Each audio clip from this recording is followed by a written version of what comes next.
Hola mis hermanos, en esta clase vamos a estudiar la epístola a los Hebreos y por generaciones Hebreos ha sido uno de los libros favoritos de la iglesia y es un privilegio tomar el tiempo para estudiar esta hermosa carta. Para introducir nuestro estudio vamos a considerar varios asuntos importantes en cuanto al propósito y el trasfondo del libro. Vamos a comenzar hablando de el autor, como es un tema muy debatido. La verdad es que no sabemos quién es el autor. Técnicamente el libro es anónimo, que simplemente significa que el libro mismo, la carta misma, no dice quién es el autor. Sabemos de la carta que el autor y los lectores se conocieron. El autor tiene varios detalles que él sabe sobre la situación de sus lectores y es claro que se conocieron. Um, la verdad es que la única cosa que sabemos es que el autor no fue el apóstol Pablo.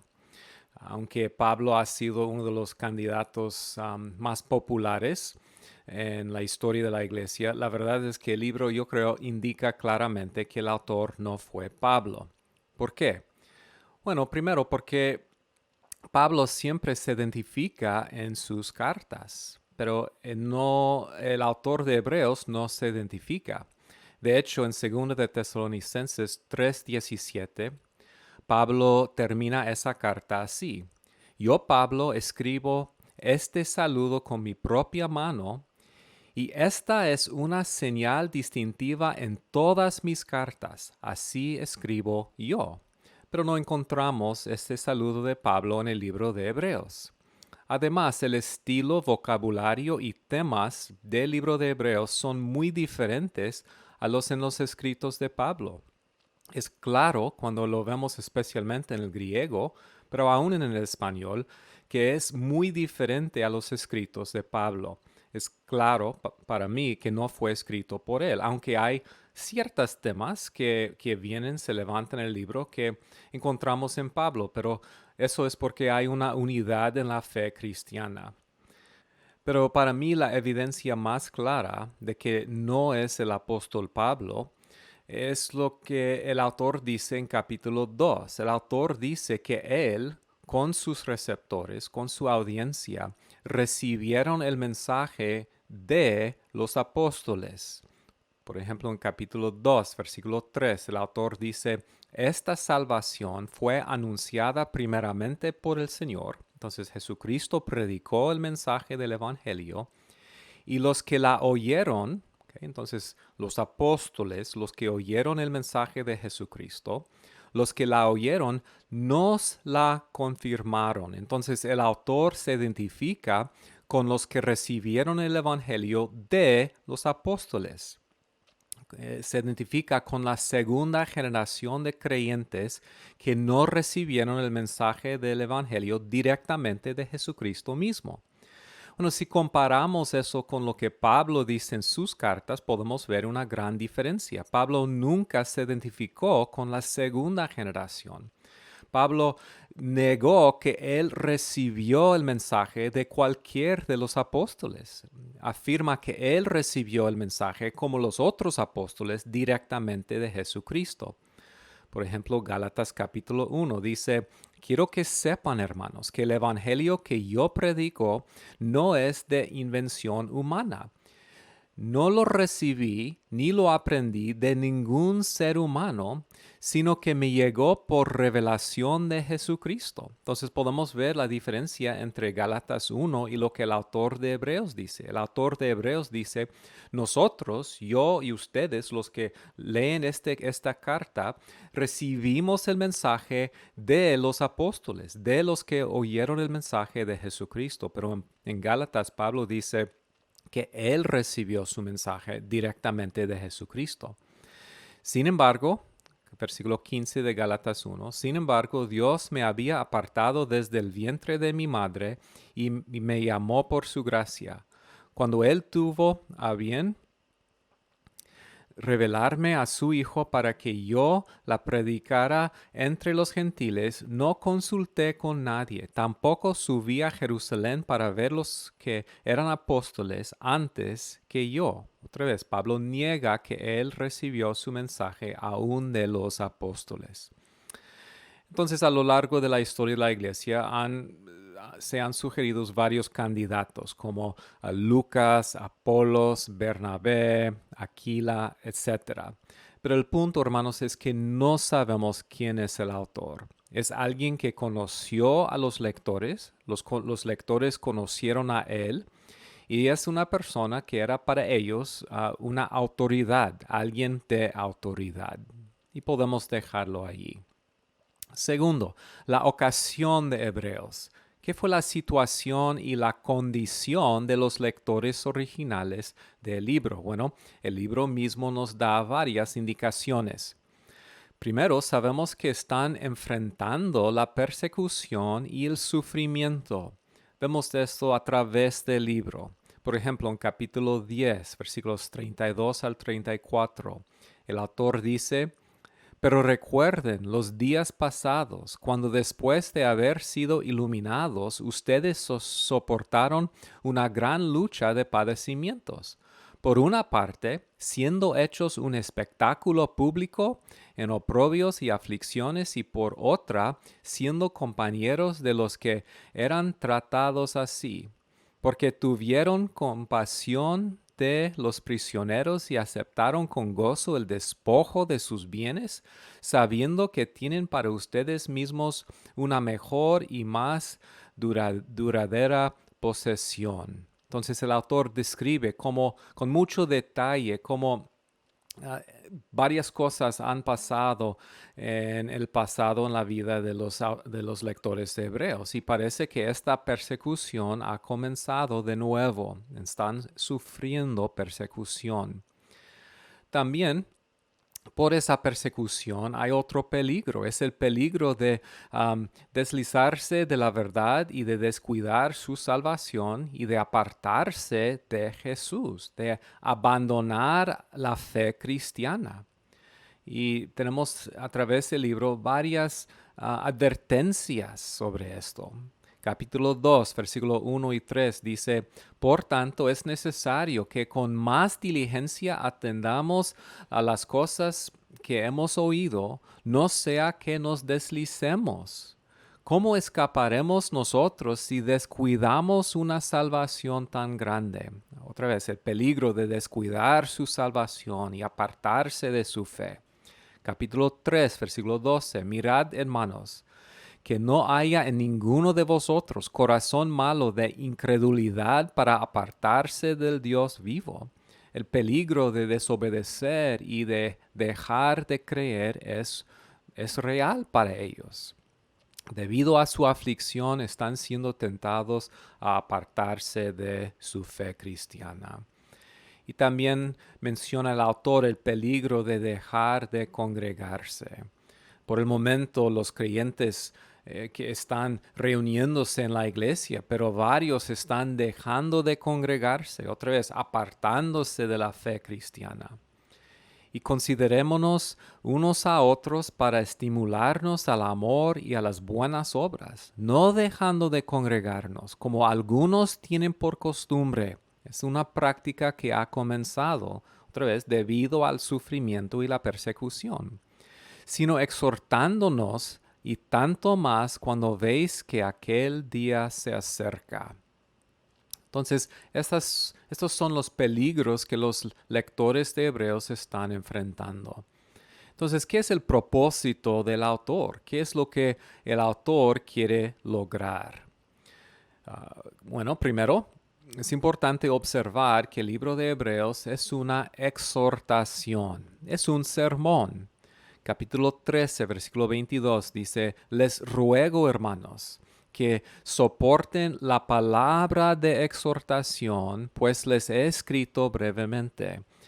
Esta expresión, palabra de exhortación, se refiere a un sermón, una exhortación pública. Se usa así, por ejemplo, en el libro de Hechos, capítulo 13, versículo 15.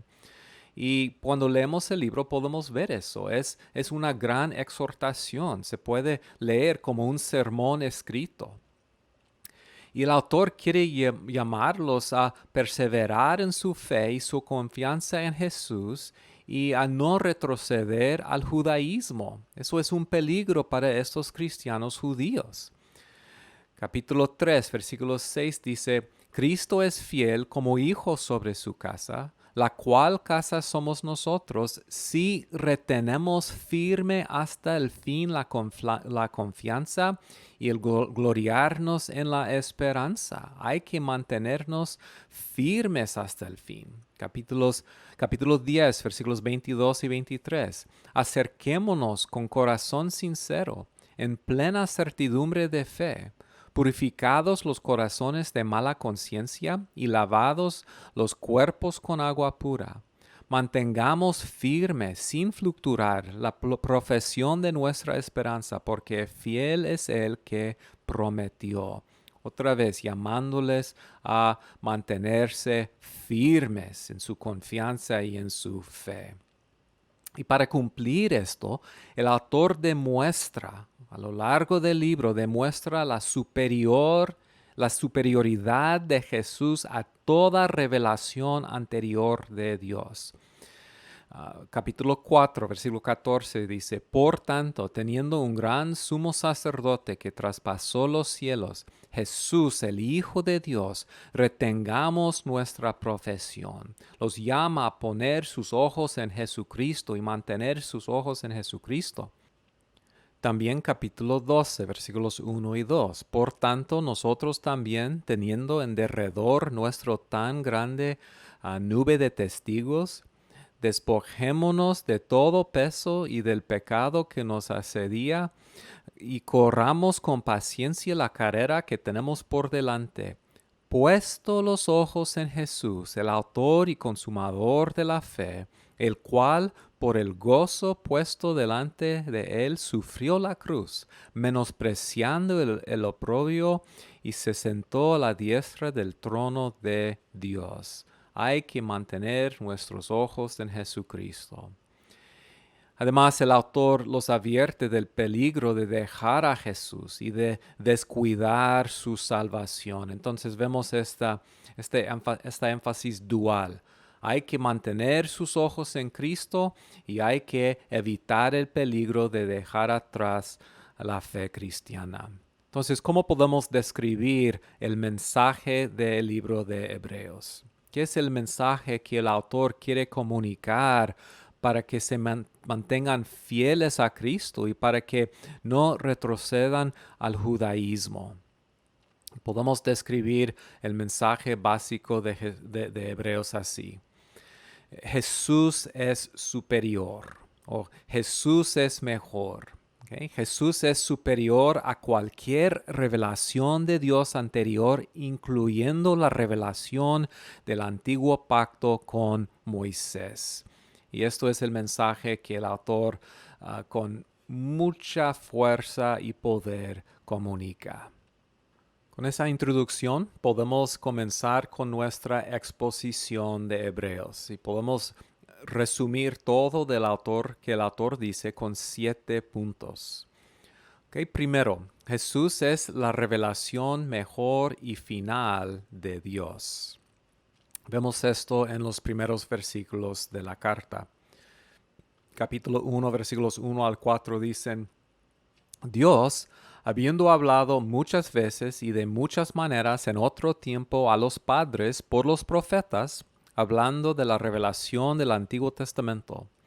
Dice, en estos postreros días nos ha hablado por el Hijo, a quien constituyó heredero de todo, y por quien asimismo hizo el universo, el cual, siendo el resplandor de su gloria y la imagen misma de su sustancia, y quien sustenta todas las cosas con la palabra de su poder, habiendo efectuado la purificación de nuestros pecados por medio de sí mismo, se sentó a la diestra de la majestad en las alturas, hecho tanto superior a los ángeles, cuanto heredó más excelente nombre que ellos.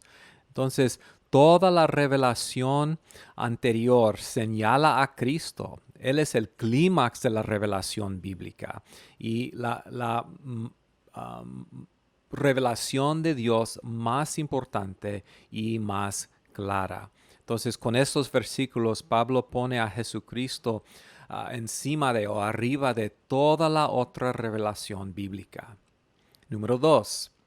Jesús es superior a los ángeles. Esto es el argumento de capítulos 1 y 2. En capítulo 1, el autor nos da una serie de preguntas retóricas para demostrar la superioridad de Jesús sobre los ángeles. Por ejemplo, capítulos 5 al 8. Porque a cuál de los ángeles dijo Dios jamás, mi hijo eres tú, yo te he engendrado hoy. Y otra vez, yo seré a él padre y él me será a mí hijo. ¿A cuál de los ángeles ha dicho Dios eso? Y otra vez, cuando introduce al primogénito en el mundo, dice, adórenle todos los ángeles de Dios. Y con estas citas del Antiguo Testamento, el autor otra vez está demostrando la superioridad de Jesús sobre los ángeles. Ciertamente de los ángeles dice, el que hace a sus ángeles espíritus y a sus ministros llama de fuego. ¿Okay? Dice cosas grandes sobre los ángeles. Mas del Hijo dice, tu trono, oh Dios, por el siglo del siglo, cetro de equidad es el cetro de tu reino. Entonces habla de los ángeles de una manera exaltada, pero llama al Hijo Dios y le hace rey sobre todos los ángeles. Capítulo 1, versículo 13. Pues a cuál de los ángeles dijo Dios jamás, siéntate a mi diestra, hasta que ponga tus enemigos por estrado de tus pies. Y en la Biblia vemos a los ángeles en la habitación del trono de Dios, están alrededor del trono. Pero al Hijo Dios ha dicho, siéntate a mi diestra, siéntate aquí en mi trono. Él tiene una posición igual a Dios. Capítulo 2, versículo 5. Porque no sujetó a los ángeles el mundo venidero. Jesús tiene una posición mucho más exaltada que los ángeles. Ahora, ¿por qué importa este punto? ¿Okay? Para nosotros nos parece poco raro el argumento. ¿Por qué importa que Jesús es superior a los ángeles? Bueno, porque hermanos, en la Biblia ellos fueron los mensajeros del antiguo pacto. O sea, según la tradición judía, cuando Dios le dio a Moisés su ley en el monte Sinaí, lo hizo por medio de los ángeles. Capítulo 2, versículo 2 dice, porque si la palabra, hablando de la ley, porque si la palabra dicha por medio de los ángeles fue firme y toda transgresión y desobediencia recibió justa retribución, en otras palabras, está diciendo que la ley fue transmitida por medio de los ángeles. También Hechos capítulo 7, versículo 53 dice, ustedes que recibieron la ley promulgada por medio de ángeles y no la han obedecido. Otra vez, la ley, según la Biblia, viene de Dios a Moisés por medio de ángeles. Gálatas 3:19 también indica eso. Bueno, eso levanta una pregunta, y la pregunta es, ¿cómo se puede decir que Jesús es superior a los ángeles? Y para los judíos, los ángeles eran los seres más exaltados en el universo. Entonces, la pregunta de los judíos hubiera sido, ¿cómo se puede decir que Jesús es superior a los ángeles si Él se encarnó y se hizo hombre? Y además, Él sufrió. ¿No indica eso que Él es inferior a los ángeles? ¿No indica la humanidad de Jesús que Él es inferior a esos seres angélicos, esos espíritus exaltados? Y el autor de Hebreos da dos respuestas. La primera respuesta es no, porque Dios sujetó el mundo venidero al hombre, no a los ángeles. Los ángeles no son superiores a los seres humanos. Los ángeles son inferiores a los seres humanos. Capítulo 2, versículos 5 al 9, hace este punto. Dios no puso bajo el dominio de los ángeles el mundo venidero de que estamos hablando. Como alguien ha atestiguado en algún lugar, ¿qué es el hombre? Y aquí está citando Salmo 2. ¿Qué es el hombre para que en él pienses? ¿Qué es el ser humano para que lo tomes en cuenta? Lo hiciste un poco menor que los ángeles. Okay, entonces en la creación sí los hizo un poco menor que los ángeles. Y lo coronaste de gloria y honra, todo lo sometiste a su dominio. Si Dios puso bajo él todas las cosas, entonces no hay nada que no les esté sujeto. Ahora bien, es cierto que todavía no vemos que todo le esté sujeto. Entonces no es algo que podemos ver hoy en día. Sin embargo, vemos a Jesús que fue hecho un poco inferior a los ángeles, coronado de gloria y honra. Entonces la respuesta es, el mundo venidero fue sujeto a Jesucristo y al hombre, no a los ángeles. Además, la humillación temporal de Jesús fue necesaria para llevar a cabo la salvación. Esa inferioridad, esa humillación de Jesucristo como menor que los ángeles fue algo temporal. Fue necesaria para que Jesús conquistara la muerte, dice el autor. Fue necesaria para que Jesús se identificara con el hombre y para llevar muchos hermanos y hermanas a Dios. Fue necesaria que Jesús sufra para ser nuestro sumo sacerdote. Entonces la humillación de Jesucristo, el hecho de que Dios le puso un poco menor que los ángeles, fue algo temporal. Pero luego Jesús fue exaltado arriba de todos los seres humanos, todos los animales, todo ser creado, incluyendo a los ángeles. Entonces el punto del autor es la humillación, la encarnación, el sufrimiento de Jesucristo no indica que Él es inferior a los ángeles. Fue una experiencia temporal de Jesús y después Él, como dice el libro de Hebreos vez tras vez, se sentó a la diestra de Dios y le dijo a los ángeles que todos los ángeles adoren a Él. Además, en capítulo 3, el autor argumenta que Jesús es superior a Moisés. No solamente superior a los ángeles que dieron la ley a Moisés, es superior a Moisés. Él dice en capítulo 3, versículos 1 al 3, por tanto, hermanos santos, participantes del llamamiento celestial, considerad al apóstol y sumo sacerdote de nuestra profesión, Cristo Jesús, el cual es fiel al que le constituyó, como también lo fue Moisés en toda la casa de Dios.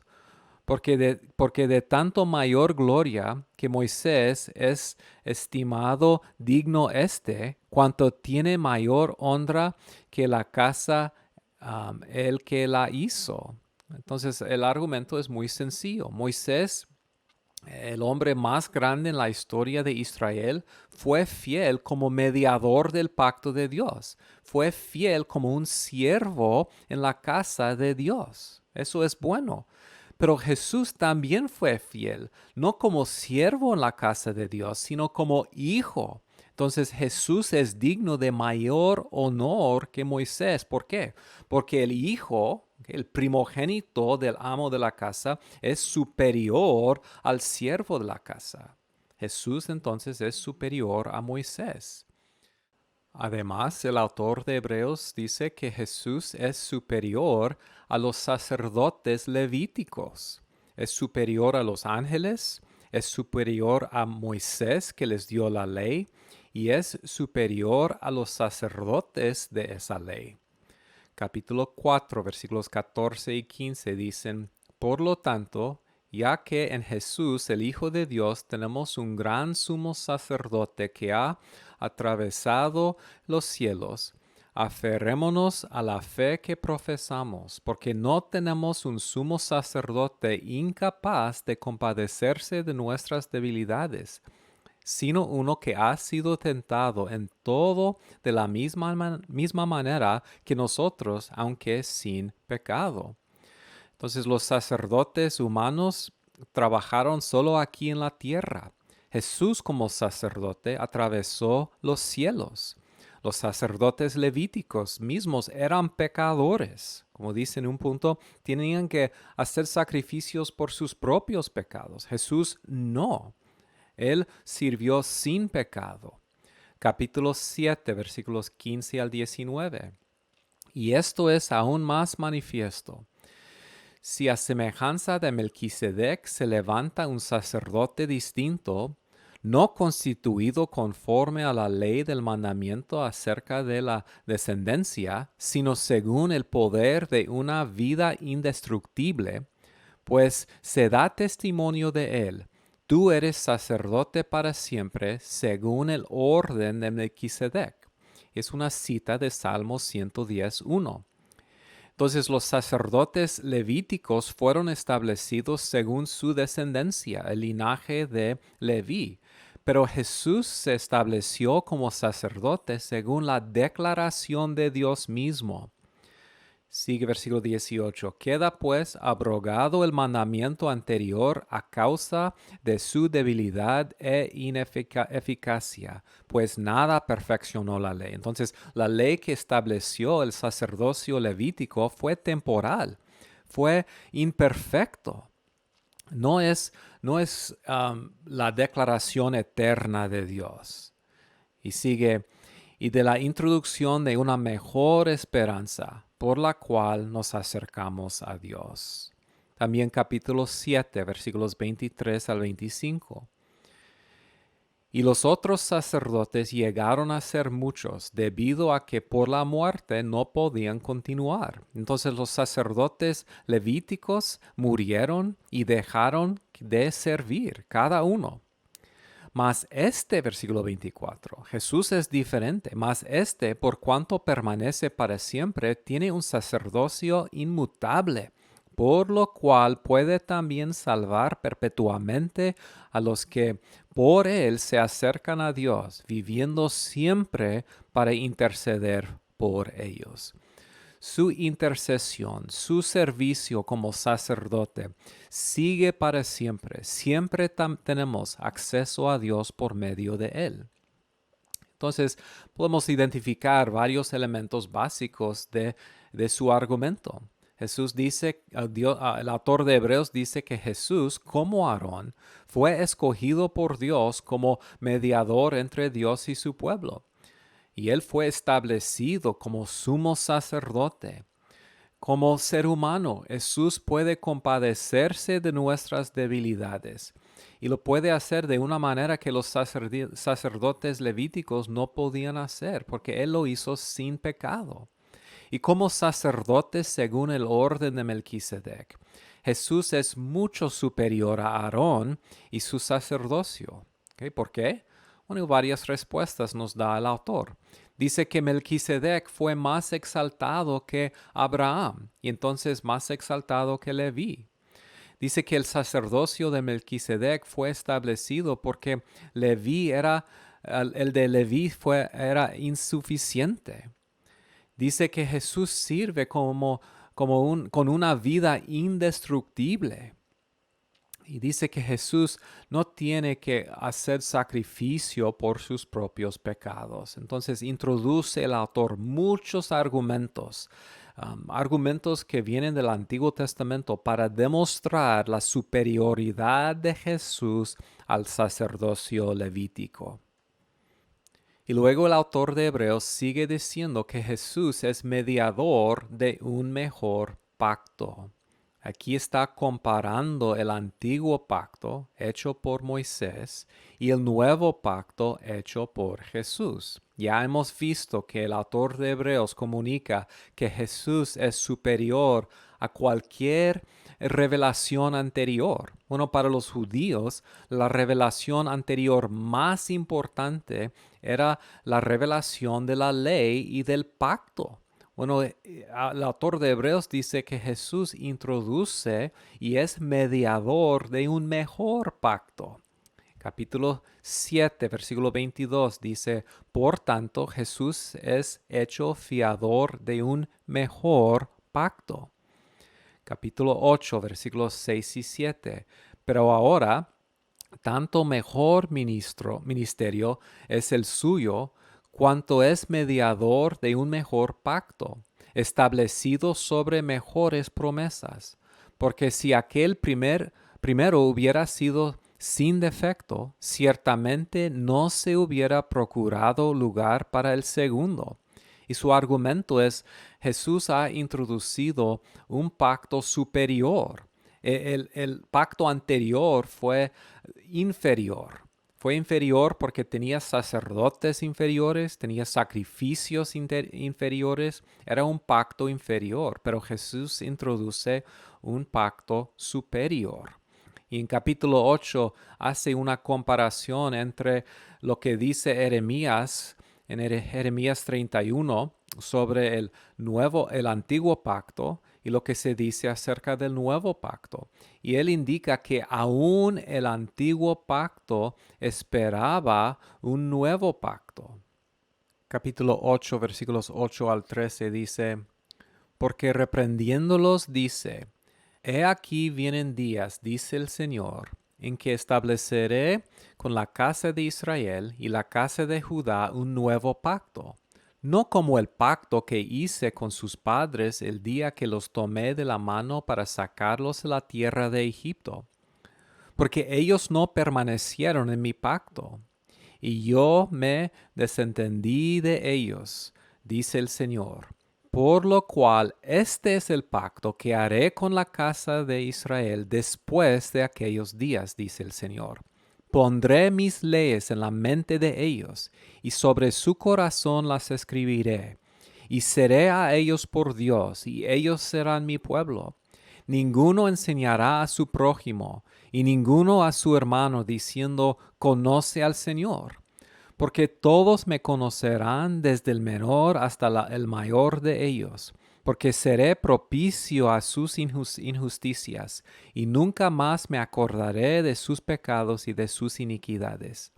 Al decir nuevo pacto, ha dejado por viejo al primero, y lo que se da por viejo y se envejece está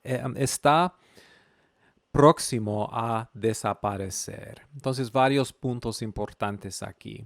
Dios mismo prometió días en los cuales un nuevo pacto viniera para reemplazar al antiguo pacto hecho en Sinaí. Eso siempre fue el plan de Dios, como vimos en el libro de Gálatas.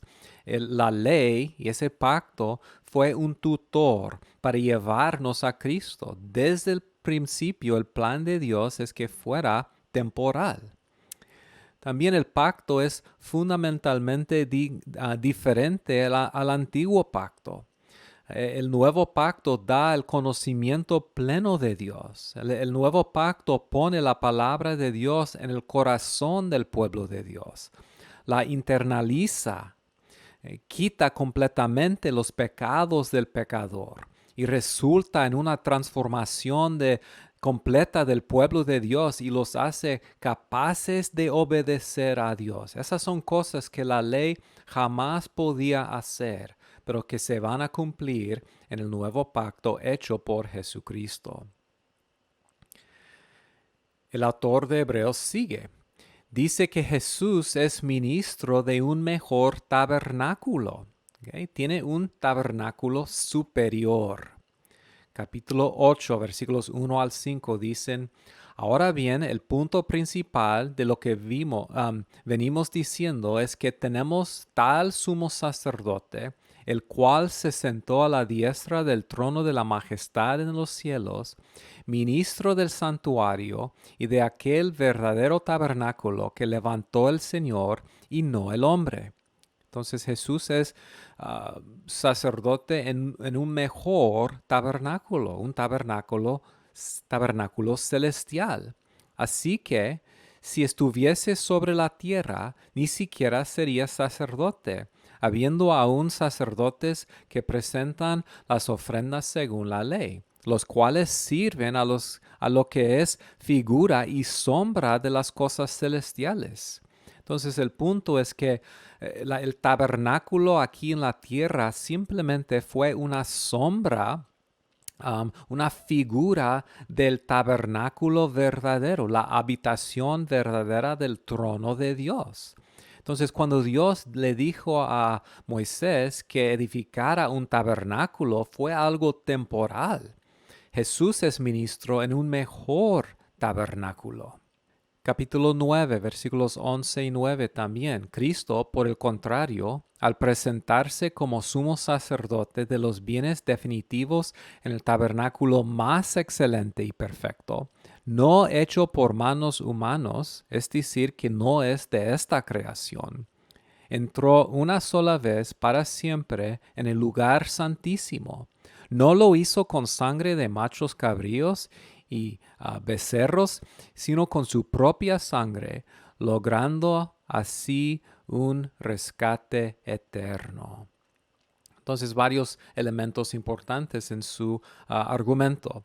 El tabernáculo del antiguo pacto, con todos sus muebles como el candelero, la mesa, etc., fue limitado para llevar a los hombres a Dios. Solo fue una sombra, una figura del lugar santísimo verdadero en el cielo.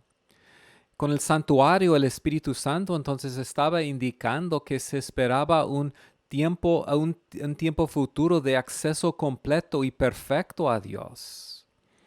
Con el cambio de sacerdocio, dice el autor, viene un cambio de tabernáculo, ya que tenemos un nuevo pacto, tenemos un nuevo ley, tenemos un nuevo sacerdocio y también tenemos un cambio de tabernáculo. Tenemos un tabernáculo superior. Capítulo 9, versículo 11 dice, Cristo por el contrario, al presentarse como sumo sacerdote de los bienes definitivos en el tabernáculo más excelente y perfecto, no hecho por manos humanas, es decir, no es de esta creación.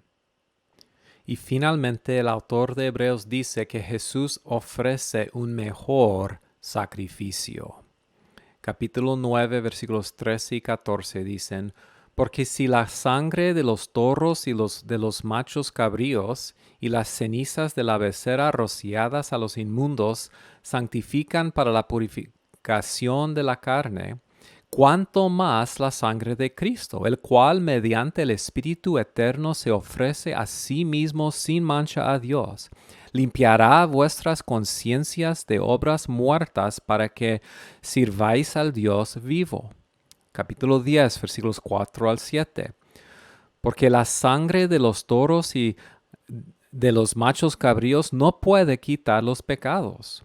Por lo cual, entrando en el mundo, dice, sacrificio y ofrenda no quisiste, mas me preparaste el cuerpo. Holocaustos y expiaciones por el pecado no te agradaron.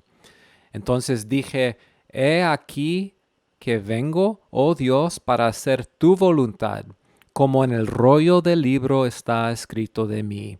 Entonces tenemos en estos capítulos una comparación entre el antiguo sacrificio del antiguo pacto y el nuevo sacrificio del nuevo pacto. El antiguo sacrificio fue sacrificio de la sangre de animales. El nuevo sacrificio es sacrificio de la sangre de Jesús, el sacerdote mismo. El antiguo sacrificio dio muerte repetida. En el nuevo sacrificio es una muerte una vez para siempre. El antiguo sacrificio purificó las copias, pero el nuevo sacrificio purificó el verdadero santuario. El antiguo sacrificio no quita el pecado, dice el autor, pero el nuevo sacrificio quita el pecado y trae perdón completa. El antiguo sacrificio no hace nada perfecto. El nuevo sacrificio purifica hasta la conciencia. Y el antiguo sacrificio no complace a Dios. El nuevo sacrificio fue aceptado por Dios. Muy bien, Entonces el mensaje de Hebreos es claro. Jesús es superior. Es superior a los ángeles, es superior a Moisés, es superior a los sacerdotes levíticos, tiene un mejor templo o tabernáculo, tiene un mejor sacrificio, es un mejor sacerdocio, etc. Pero ¿cómo aplica el autor este mensaje de la superioridad de Jesús a sus lectores? Bueno, la exhortación básica del libro, y acuérdense que es un gran sermón, entonces, ¿cuál es la aplicación principal? Bueno, la exhortación principal del sermón es: cree en Jesús, vive por la fe en Cristo. Y tenemos este mensaje vez tras vez en el libro, capítulo 3, versículo 1. Por tanto, hermanos santos, participantes del llamamiento celestial, considerar al apóstol y sumo sacerdote de nuestra profesión, Cristo Jesús. Capítulo 4, versículos 14 al 16. Por tanto, teniendo un gran sumo sacerdote que traspasó los cielos, Jesús el Hijo de Dios, retengamos nuestra profesión, porque no tenemos un sumo sacerdote que no pueda compadecerse de nuestras debilidades, sino uno que fue tentado en todo según nuestra semejanza, pero sin pecado. Acerquémonos, pues, confiadamente al trono de la gracia para alcanzar misericordia y hallar gracia para el oportuno socorro. Vez tras vez, el libro llama a los lectores a poner sus ojos en Cristo y acercarse a Dios por medio de Jesucristo, su sumo sacerdote. Capítulo 10, versículos 35 al 38. No perdáis, pues, vuestra confianza, que tiene grande galardón, porque os es necesaria la paciencia para que, habiendo hecho la voluntad de Dios, obtengáis la promesa. Porque aún un poquito, y el que ha de venir vendrá, y no tardará, mas el justo vivirá por la fe. ¿Okay? Es el punto, que tenemos que vivir por la fe en este Cristo que se ha presentado en este libro. Y si retrocediere, no agradará a mi alma. Y otra vez capítulo 12, versículos 1 al 3.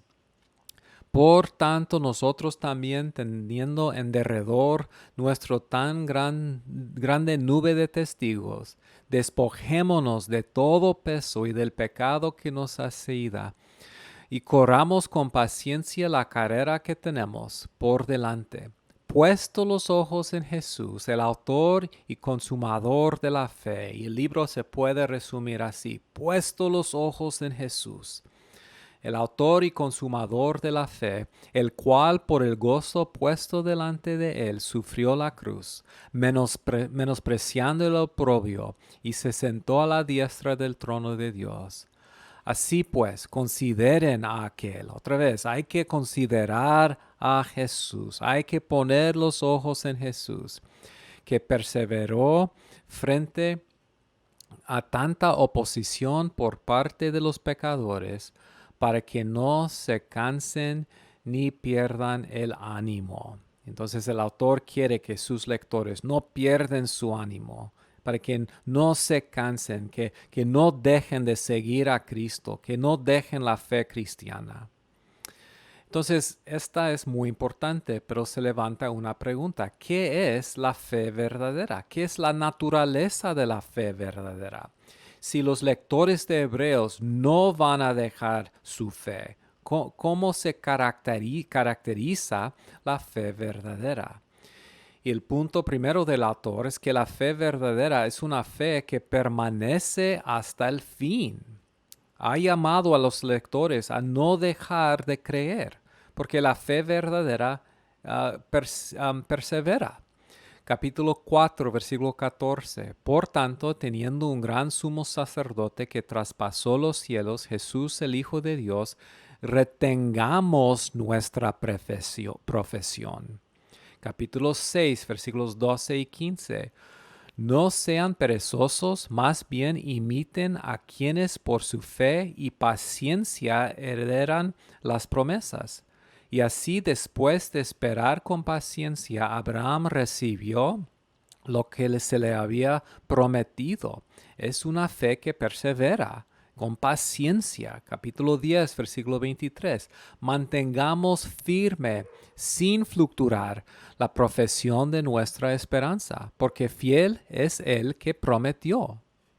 Versículos 35 al 38. No perdáis, pues, vuestra confianza. Otra vez, es una confianza que persiste en paciencia, que tiene grande galardón, porque os es necesaria la paciencia. La Nueva Versión Internacional dice, ustedes necesitan perseverar para que habiendo hecho la voluntad de Dios obtengáis la promesa. Versículo 38. Mas el justo vivirá por la fe, y si retrocediere no agradará a mi alma.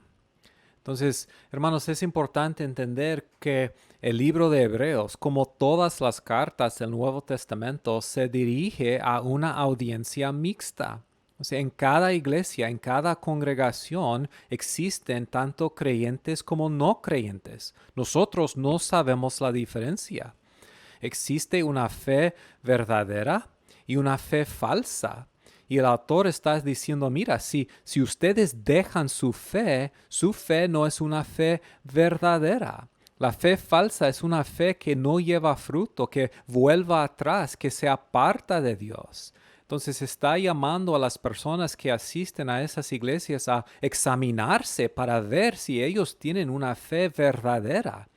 Y una característica de la fe verdadera es que es una fe que persevera hasta el fin. Entonces, la prueba de la fe verdadera es que es una fe que persevere. Un creyente es alguien que cree hoy como creyó al principio. Capítulo 3, versículo 6 otra vez dijo eso. Cristo es fiel como hijo sobre su casa, la cual casa somos nosotros, ¿cómo sabemos?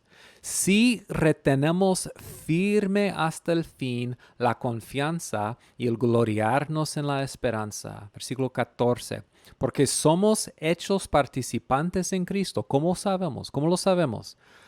Con tal que retengamos firme hasta el fin nuestra confianza del principio. El punto es, ellos que van hacia atrás, ellos que abandonan la fe cristiana, ellos que abandonan al cristianismo y a Jesucristo, están demostrando que su fe no era una fe verdadera, era una fe falsa. No podemos decir que pierden su salvación. Tenemos que decir que jamás tenía una salvación verdadera porque su fe era una fe falsa. Otra característica de la fe verdadera es que resulta en buenas obras, resulta en acción. Yo creo que eso es el gran punto de Hebreos 11. Hebreos 11 se conoce como el capítulo de la fe. Y tenemos en Hebreos 11 una fórmula repetida y va así. Por la fe, ¿okay? Tiene esa frase, por la fe, luego un nombre y luego un verbo, una palabra de acción. Entonces podemos ver cómo se caracteriza la fe. Una fe verdadera es una fe que resulta en buenas obras. Versículo 4 de capítulo 11. Por la fe, luego el nombre Abel y luego el verbo ofreció. Versículo 7. Por la fe, luego el nombre Noé, luego el verbo preparó el arca. Y el punto es, la fe de Abel se expresó así. Él ofreció un mejor sacrificio. ¿Y cómo sabemos que Noé tenía una fe verdadera? Él obedeció a Dios. Él creó la palabra de Dios. ¿Cómo sabemos que creó? Él preparó el arca. Por la fe Abraham obedeció, salió de su tierra. Por la fe Abraham habitó como extranjero en la tierra prometida. Así se expresó la fe de Abraham. Así sabemos que su fe era verdadera, que realmente creyó la palabra de Dios.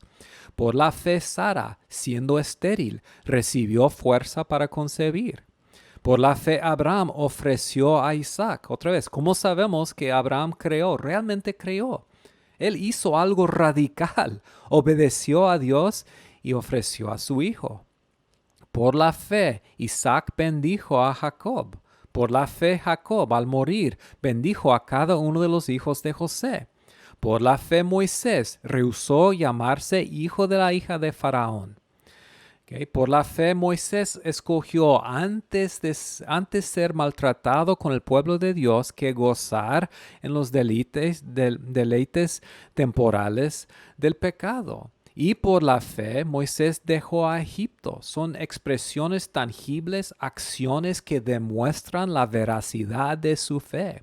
Versículo 29. Por la fe, los israelitas pasaron el mar rojo como por tierra seca. ¿Qué es el punto? La fe verdadera, número uno, es una fe que persevera hasta el fin, y la fe verdadera es una fe que resulta en buenas obras. Y el punto, hermanos, es importante. Por un lado, tenemos que decir que las buenas obras no nos salvan. En la fe cristiana, las buenas obras no nos salvan.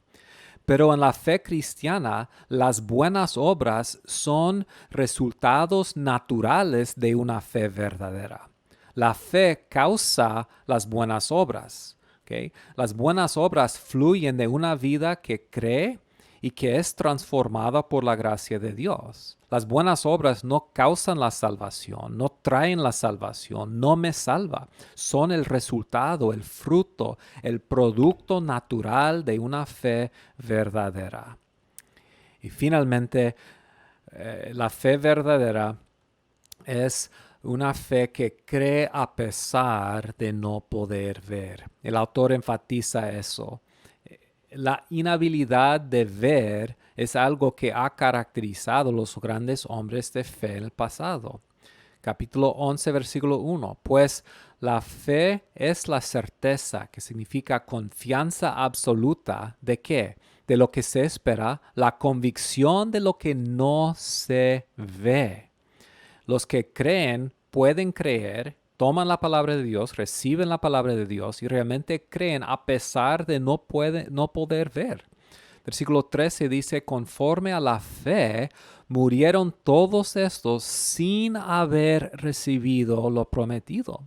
Llegaron a la muerte y todavía creyeron, aunque no habían recibido lo prometido, sino mirándolo de lejos y creyéndolo y saludándolo. Entonces ellos vieron por los ojos de fe, no por los ojos físicos. Podían saludar la realidad del cumplimiento de las promesas, no por los ojos, no por lo que vieron físicamente, sino por los ojos de fe. Capítulo 11, versículo 27. Por la fe dejó, hablando de Moisés, dejó a Egipto, no temiendo la ira del rey, porque se sostuvo como viendo al invisible. ¿Cómo pudo hacer eso? Bueno, por los ojos de fe, tenían los ojos puestos en Dios, el invisible, y podía verlo por esos ojos de fe, y esa fe resultó en acción y en obediencia y en buenas obras, demostrando que su fe es una fe verdadera. Entonces, hermanos, el mensaje del libro de Hebreos es claro. El libro de Hebreos nos llama a seguir y a permanecer fiel, siguiendo a Cristo, a permanecer en nuestra fe, a no retroceder a otra religión, al judaísmo, a no dejar de creer en Cristo. Nos llama a poner los ojos en Cristo, a meditar en estas grandes verdades que este libro expone. ¿Para qué? Para fortalecer nuestra fe. Y teniendo los ojos puestos en Cristo, podemos correr bien esta carrera que Dios nos ha dado. Que Dios nos ayude. Amén.